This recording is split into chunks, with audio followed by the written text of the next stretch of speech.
Assalamualaikum warahmatullahi wabarakatuh. Ramai yang menelefon, WhatsApp, minta saya buat live. Sebenarnya malam ni saya tak nak cerita lagi pasal rakyat sudah kena kencing akibat daripada I sina, I tipu, I hate you.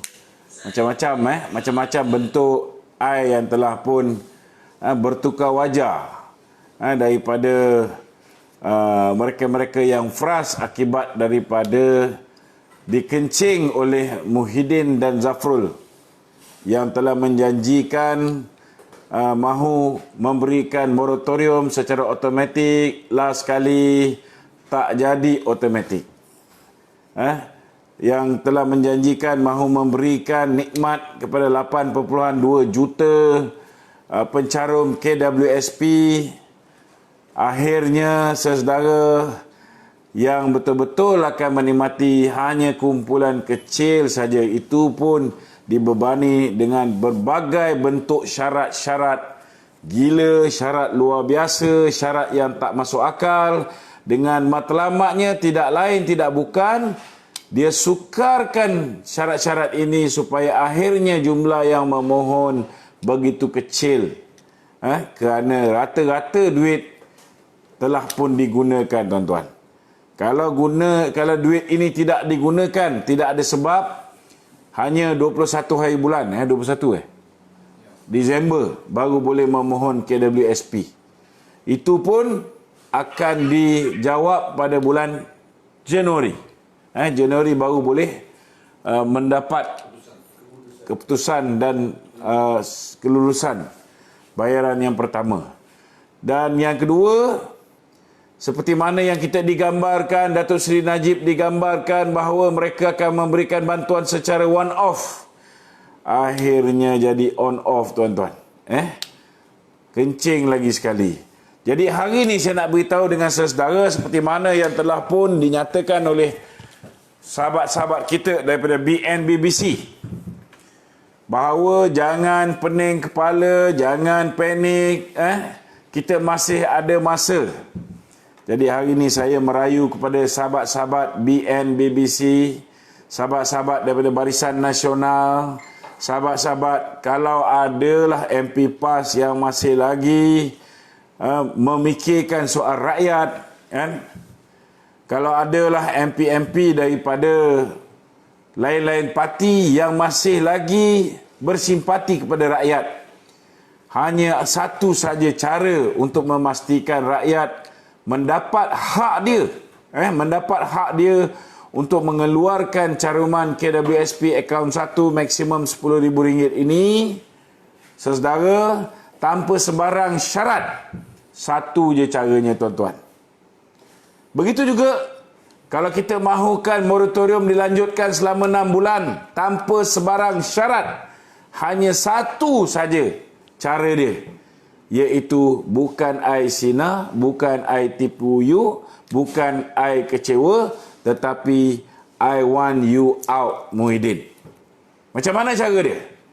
Hari ini rakan-rakan BN kita, ahli-ahli parlimen BN kita, begitu juga mereka yang bersimpati kepada rakyat yang telah dikencing oleh anak seorang tokoh ulama ini.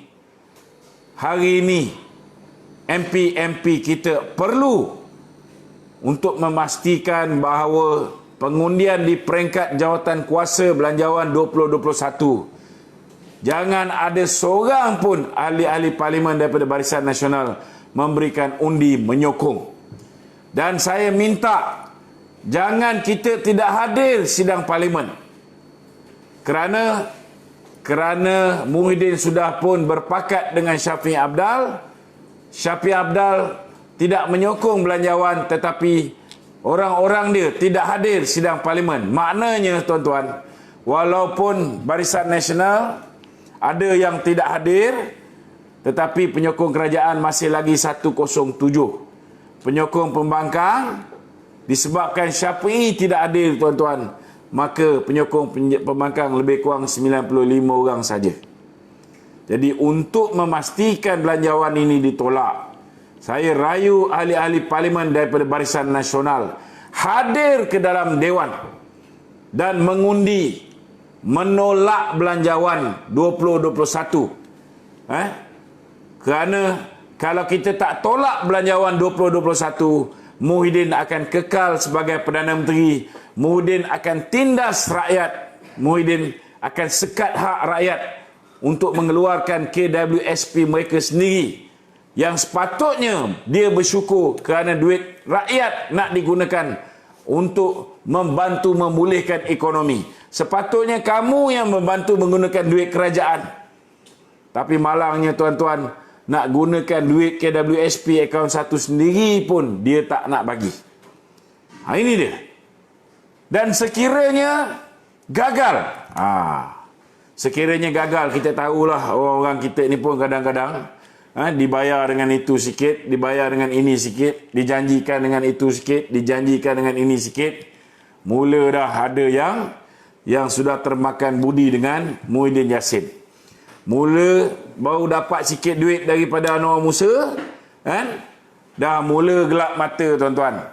Jadi saya merayu tuan-tuan, kalau misalnya ahli parlimen BN tidak mampu untuk menarik diri daripada menyokong belanjawan Muhyiddin Yassin atau menolak belanjawan ini secara terang-terang, saya merayu supaya ahli-ahli parlimen Barisan Nasional ini tarik diri daripada menyokong kerajaan Muhyiddin Yassin. Maka bila tumbang kerajaan Muhyiddin Yassin ni tuan-tuan, secara automatik sesedara, beliau akan menghadap ke bawah Duli Yang Maha Mulia Seri Paduka Baginda dan Tuan Agong. Beliau akan mohon supaya dibubarkan parlimen. Kalau dia anak jantan, sudah pasti dia akan bubar parlimen dan dia meletakkan jawatan. Dalam keadaan COVID, maka ke bawah Duli mempunyai dia punya budi bicara, sama ada untuk mengadakan pilihan raya atau ke bawah Duli tuanku tuan-tuan boleh melantik Perdana Menteri interim. Saya yakin tuan-tuan, sekiranya Perdana Menteri interim ini bukan daripada zuriat Pakatan Harapan, bukan daripada mereka-mereka yang pernah berada di dalam Pakatan Harapan, saya yakin tuan-tuan, pasti Perdana Menteri interim yang bakal dilantik ini mempunyai peri kemanusiaan dan akan meluluskan dua perkara yang tak perlu pun diputuskan dalam belanjawan 2021, iaitu mewajibkan setiap bank untuk memberikan moratorium secara automatik untuk 12 ataupun untuk 6 bulan bermula daripada bulan Disember, bukan macam sekarang yang diberikan 3 bulan kepada the B40. Itu pun bermula daripada bulan Oktober, bulan November. Dan kalau mohon sekarang, sesedara, kalau mohon sekarang belum tentu dapat. Kalau dapat pun hanya dapat untuk bulan Disember. Apa kegilanya? Zafrul umum 26 hari bulan 11, tapi nak kena backdated 2 bulan mohon, baru boleh dapat 3 bulan. Kalau tak, cuma dapat sebulan saja. Ini memang jenis keturunan penipu. Baru jadi menteri tak sampai 9 bulan, sudah belajar cara nak kencing rakyat seperti mana yang Muhyiddin buat. Jadi ini saudara, kalau misalnya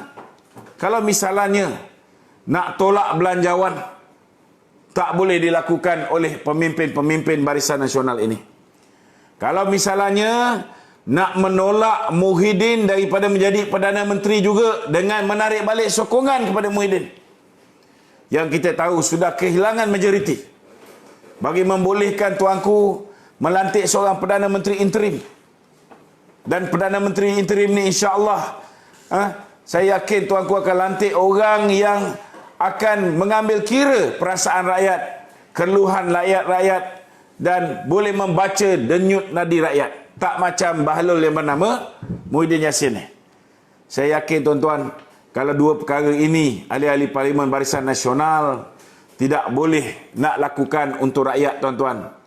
Sudah tiba masanya saudara, kita biarkan pasangan kekasih di antara Parti Bersatu dengan PAS, Parti PAS dengan Parti UMNO ini, saudara, dah tiba masa kalau mereka ini tidak boleh berpisah dan menyebelahi rakyat.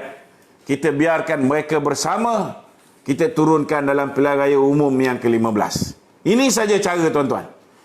Kalau misalnya pemimpin-pemimpin UMNO tidak bertindak kali ini dan membiarkan supaya pemimpin daripada Bersatu di bawah pimpinan Muhyiddin ini terus menindas kita, terus menganiaya kita, maka dah tiba masanya, tuan-tuan, rakyat bangkit. Kita lantik mereka yang bertanding atas tiket bebas di kawasan-kawasan yang akan ditandingi oleh calon-calon daripada Bersatu. Alang-alang UMNO nak bagi kursi kat Bersatu, tuan-tuan. Orang Melayu akan pecah tiga. Ada yang akan menyokong Bersatu, ada yang akan berada dalam UMNO, bertanding atas tiket UMNO, ada kursi UMNO juga akan diberikan kepada PAS. Kursi UMNO akan dibagi tiga. Maka lebih baik kita bagi kursi UMNO ni, tuan-tuan, di mana tempat yang Bersatu bertanding, kita letak calon-calon UMNO yang sayangkan UMNO, yang nak selamatkan UMNO di kursi-kursi Bersatu. InsyaAllah, tuan-tuan, kita dah sediakan calon-calon dan kita masih lagi mencari calon-calon yang berwibawa, yang boleh memberikan tentangan hebat kepada calon-calon Bersatu. Kalau UMNO tidak membuat perubahan ini, saudara, kita kena ambil alih tugas Presiden UMNO. Kita kena ambil alih tanggungjawab yang sepatutnya UMNO lakukan untuk menjaga kepentingan UMNO. Kita kena ambil alih, saudara, peranan yang sepatutnya dimainkan oleh pemimpin UMNO untuk menyelamatkan UMNO, untuk memulihkan UMNO, untuk memertabatkan kembali UMNO di persada politik negara, tuan-tuan. Kita tak boleh biarkan PPBM mencatur politik Malaysia. Kita tak boleh biarkan PPBM menentukan hala tuju UMNO. Kita tidak boleh biarkan PPBM mempergunakan UMNO dan PAS demi untuk mencapai cita-cita politik mereka. Saudara, ayuh kita bangkit. Hari ini saya minta tuan-tuan buat satu saja. Buat posting di setiap Facebook masing-masing. Letak satu saja, tuan-tuan. #Muhyiddin out. Itu je, tuan-tuan. Itu, kalau itu pun tuan-tuan tak boleh lakukan, maknanya tuan-tuan pun dah terkena virus COVID-19, tuan-tuan. Tuan-tuan pun dah jatuh cinta dengan Midin. Kita tak boleh buat apa-apa. Jangan komplain lagi. Jangan komplain lagi. Kita dah penat dah bercakap, tuan-tuan. Tolong buat #Muhyiddin out. Sekian. Assalamualaikum warahmatullahi wabarakatuh.